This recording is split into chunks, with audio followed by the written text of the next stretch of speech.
Welcome to the Country Club podcast, but not the kind with dress codes and tea times. This is a different kind of country club, one where country living meets real estate, community, and adventure. I'm your host, Diana Cassidy-Bush, and your trusted guide to navigating life beyond the city limits. Whether you're looking to plant roots in a small town, find the perfect recreational escape, or make smart investments in rural properties, this podcast is for you. Because in real estate and in life, it's more than just about buying property. It's about making the right plan, seizing opportunities, and building a future you love. Welcome to the Country Club, where home, community, and opportunity come together. Hello, I'm Diana Cassidy-Bush, your host for the Country Club podcast, and I am so excited that you're here. In our last episode, I invited listeners to send in their real estate questions related to the topic of real estate investing. And Rebecca sent one in. Rebecca asked, how do I balance lifestyle goals with investment strategy when it comes to recreational property? Well, Rebecca, it comes down to clarity and planning. And if your goal is to enjoy the property with your family, but also make it an asset, that's what we call a hybrid approach. So just ask yourself, when you're planning, how many weeks of the year do you want to use it for yourself? And what kind of income do I need to cover the cost to generate a return or maybe even break even? Maybe it's just to assist you in carrying the property, not necessarily completely paying for it. So there's no right or wrong. It's just kind of what approach or plan works best for you with the financial situation that you're in. And that property continues to be an asset and over time will appreciate like other properties do. And so it's not just about generating income, it's also about the asset itself increasing in value. One of my clients does this very well. They start out by taking a look at their annual calendar and figure out, when they want to use the property for themselves. So that would mean, for them, some time with their own personal family alone, just to reconnect and keep connected to one another. They also plan a weekend together with his family at the cottage, her family at the cottage, and then they add in friends' weekends. So once they do that, then they open up the calendar to guest bookings. One thing I will say with that approach is that it's good to kind of sprinkle those times that you're using the cottage or cabin throughout the season so that it's not all during peak time. Because the peak time, depending on if you're on a lake, obviously that's going to be the summer. Or if you're at a ski resort, that's going to be the winter. Or during festival times, that sort of thing. Whatever the local attractions might be to get you bookings, you don't want to have all those weekends booked up for yourselves. So that's a great question, Rebecca, and I really appreciate you sending that in. I hope that helped. In today's episode, we're going to open up a discussion into a topic about your move to the country with some tips about truly thriving beyond the city limits. In this topic, we're going to talk about building community and connection in your new hometown. So, you've made the decision to make a move to rural or small town Ontario. You've traded your commute time for more quality time, a slower pace, more peace, and more space. The dust is starting to settle and the boxes are all unpacked, and the reality of the situation is now starting to set in. Now that you've got the house, the dream, the goal, how do I start to make this town or hometown now feel like a home? This is something that you need to do with some intention. One of the best ways is to kind of start off with a list of your own interests. Perhaps you have children who are at an age where they will be involved in sport, or perhaps you're a couple and you're just looking to connect with some new friends, or perhaps you're on your own. So I've kind of got a little bit of advice sprinkled in here for all sorts of those scenarios. If your interests lie in like a community lifestyle, maybe you enjoy gardening or homesteading and you want to learn more about that or connect with other people with those same interests, you can try volunteering. Look for local service clubs, maybe attend farmers markets and connect with some vendors there or some other local people shopping. Maybe there's some local craft fairs, community-based events. Some communities have things like farm to table or have live music events, fall festivals or fairs. You can also meet people at their businesses by supporting their small business. Maybe go to a local community theater or local live music. Perhaps there are things like card nights or bingo nights or something of that nature in the community that you enjoy doing. Outdoor activities, things like hiking, biking, maybe you're into running or trail walking, even walking through your own neighborhood, whether that's a rural neighborhood or whether that's in town. You can, start to see neighbors out in their yards. Perhaps it's a good opportunity to introduce yourself. If you enjoy canoeing or kayaking, maybe there's a group that does that. Also, there could be local like poker runs or ATV rides, camping, bird watching, maybe some local photographers that enjoy getting together to do nature photography. Perhaps you love playing hockey or curling or golf or pickleball. Pickleball seems to be a big one for social gatherings and getting to know people. The gym or local fitness classes.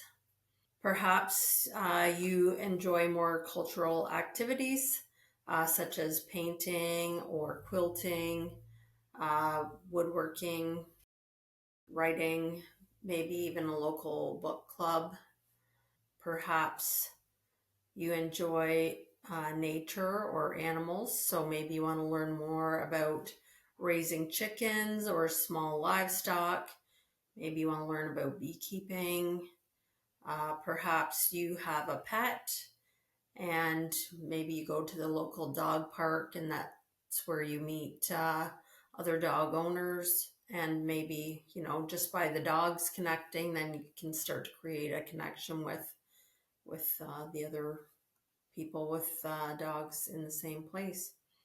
Maybe there's a local conservation area where you can volunteer and get to know people there. Maybe you're into food and wellness, so perhaps there's somewhere that has like a local cooking or baking. Maybe there's a wine store or local winery or brewery. Perhaps you're into yoga or wellness retreats and look for those local things. And when it comes, maybe it's more social, so book clubs, faith-based groups, parenting groups, play dates, attending workshops or speaker events. Maybe you're a business owner and live locally, but you work at home. So maybe you want to look for a business group like local chamber of commerce, or maybe there's a downtown BIA group that you can get involved with.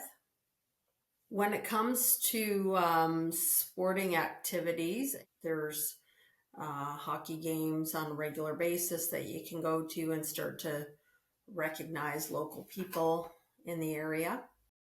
Another great way is to find out where local people gather. So perhaps that's at a coffee shop locally, and you can kind of introduce yourself to the local barista or shop owner and start a conversation and get to know them. And you'll be surprised with one connection in a small town, how that can spread, because oftentimes these people have lived here for a number of years, and they will start to connect you with other people that come into the shop or in the community, especially if they know you're new and you're looking to meet people. They'll want to help you, so they'll start introducing you to local people that show up.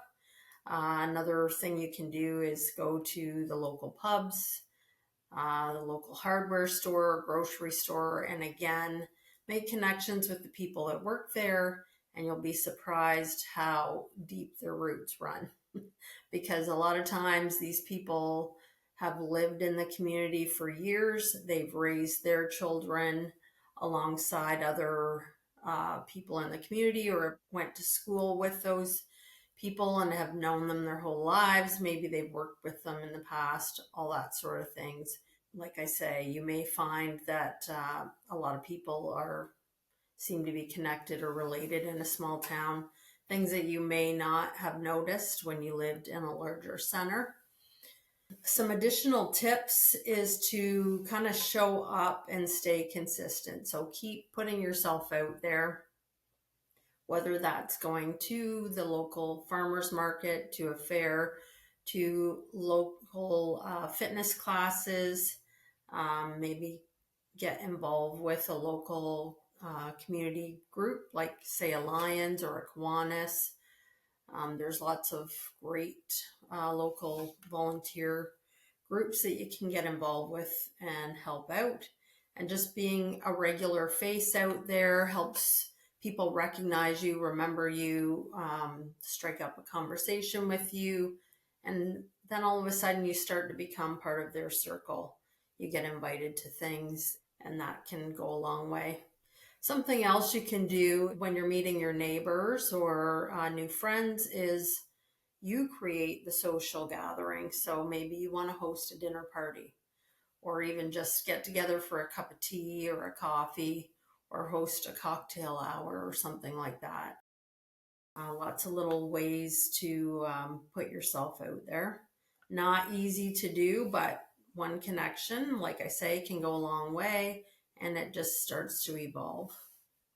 The next thing I would say is be open to your new surroundings and adopt that rural culture. Kind of embrace what's happening and, fit yourself in. Every community has its own kind of rhythm and values and events. Embrace the slower pace. Often there's like Facebook groups to find out what events are happening locally. Attend seasonal events, like maybe there's a fundraising event for playground equipment, or a local sports team, or a local theater, and find out ways that you can engage and help move their cause forward. And that can help create very meaningful connections for you. So I hope that helped a little bit, and some tips on how to connect with your community. So today I want you to take a couple of minutes to digest some of the things that we've covered. And please send in any questions that you may have about rural lifestyles to help us shape the conversation about you and your real estate journey. Please send it in to us via email or through social media. We love to hear from you. Until next time, thank you for joining me here. Please subscribe to our podcast, leave feedback, or share this with a friend.